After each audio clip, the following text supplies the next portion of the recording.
Before you get rid of that analog television, you should try it out. See if it still works.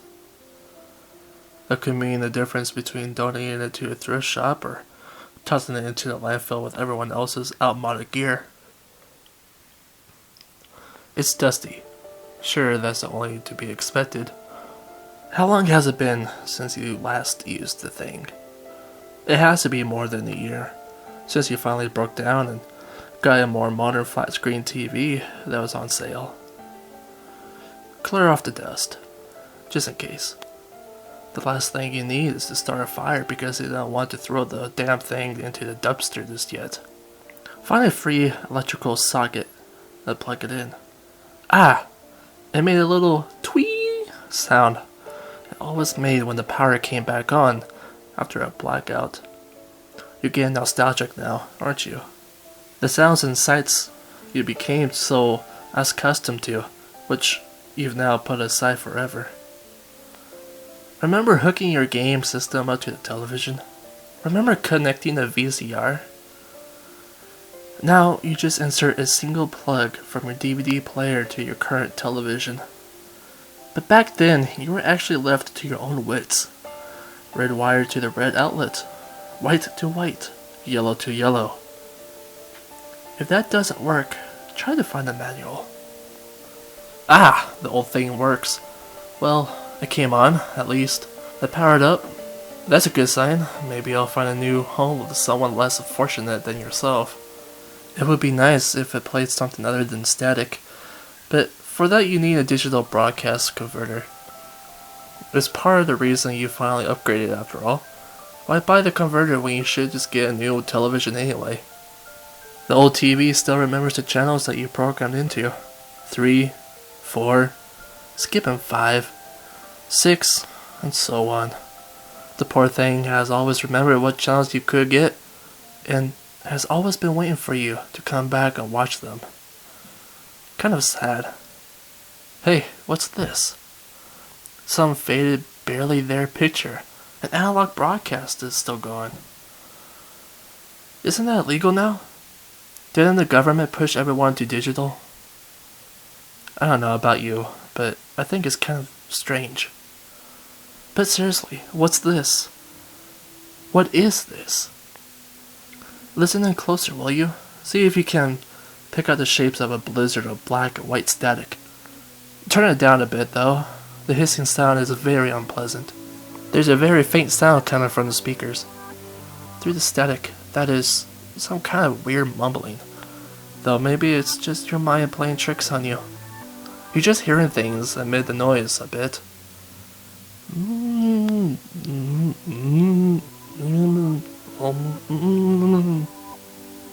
It just keeps going, like someone's having a conversation with herself and they ain't too worried about being clear. Oh, here's an idea. Turn on the subtitles. That might do something. Welcome to Wobble World, children. Will you say hello to Wobble? Said the host. Hello, Wobble. Hello, said the children. Weird. Maybe if you fiddle with the settings, you can see this a bit better. Or maybe hear it more clearly. You remember the picture and audio settings, right? You can find those from the menu. There you go. You've got it. Well, that's not much better. But I guess it's something. Look. There in the middle of the screen, something's standing there. What's up with his arms? And his head? His arms are offset like one of those tall cacti. One's lower than the other. One's longer than the other. Ha! His head keeps wobbling left and right like a hyperactive worm. He's so far away. Or is he just small? Today we're going to learn about sharing. I will see a new letter, said the host. Alright, yay, a letter, said the children. You can hear them now.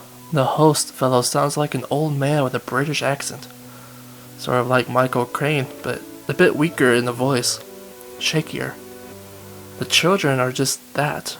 A chorus of different kids all shouting out responses to the British host's dialogue.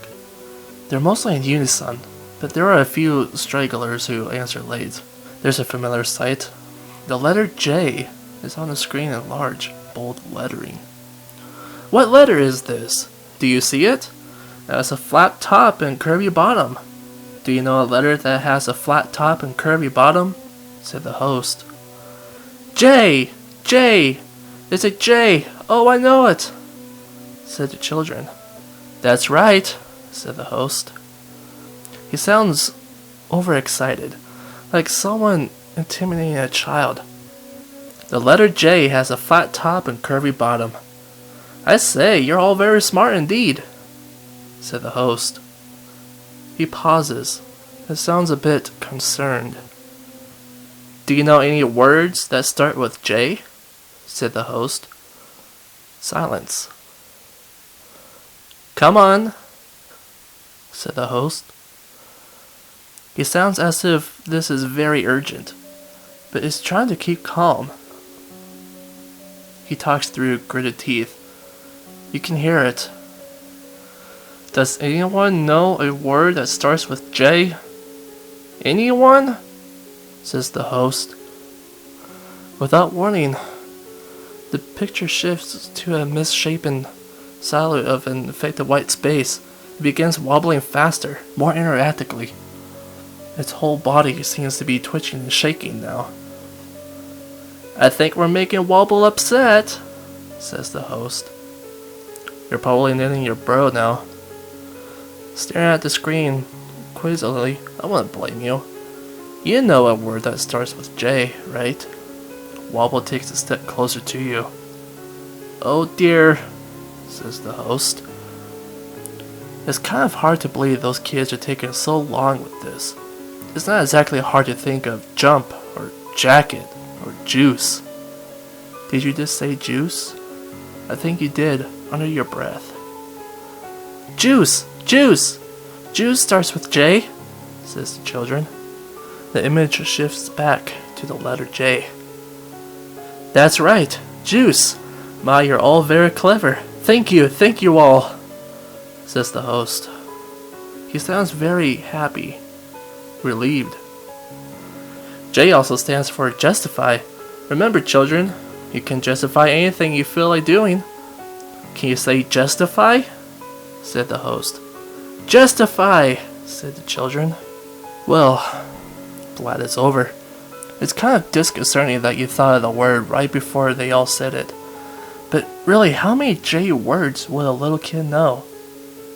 I guess it's time to turn the television off and put it aside. Next time you're in the city, you can take it to one of those junk shops. Wait! Don't go away yet, said the host.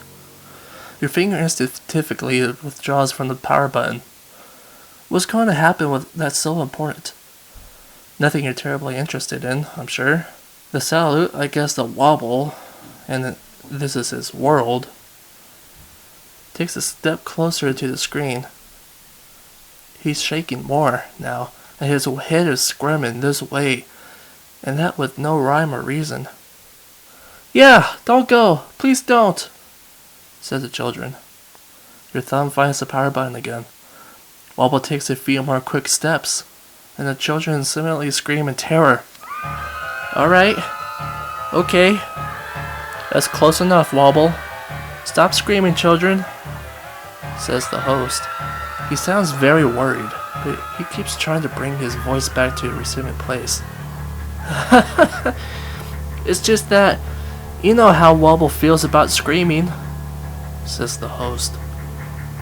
As soon as the kids all stop their shrill, mindless vocalizations, Wobble takes another few steps closer. He's almost filling the screen now. He's shaking violently. If he vibrated any faster, you'd barely be able to see him. Wobble, you're scaring us, says the host. He is. He's scaring you, isn't he? Is that the sound of your heart racing? You better turn that damn thing off right now. Don't hesitate.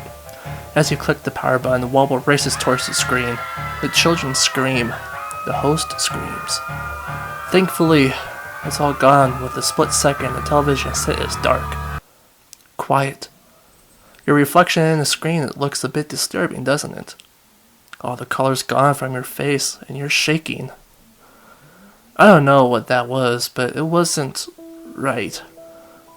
If you live to be 100, I bet you never want to see anything like that again. You need some fresh air, I think. Yeah, go outside. Just relax and take a few deep breaths. It's nice out. Kind of cold, but nice. Crisp. The air is sweet and does a lot to help calm your nerves after whatever just happened. Some children are playing nearby the neighbor's yard. They're throwing leaves at each other and laughing and hollering. There's 6 or 7 of them. It's difficult to tell since they keep dodging behind trees. You should probably talk to them. Call out to them. Shout over. It's alright. Ask them if they know any words that start with the letter J. They're staring now, just quietly watching you, like you asked something out of the ordinary, which you clearly didn't. As the seconds pass, it seems like they actually might not know any words that start with J.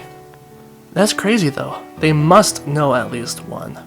How stupid would they have to be to actually not know any J words? They've gone back to playing now, screaming and playing and screaming. And the screaming is really getting under your skin. Why do they have to scream? Don't they know how you feel about screaming? I have an idea that might help. Take a few steps towards them. Try wobbling your head.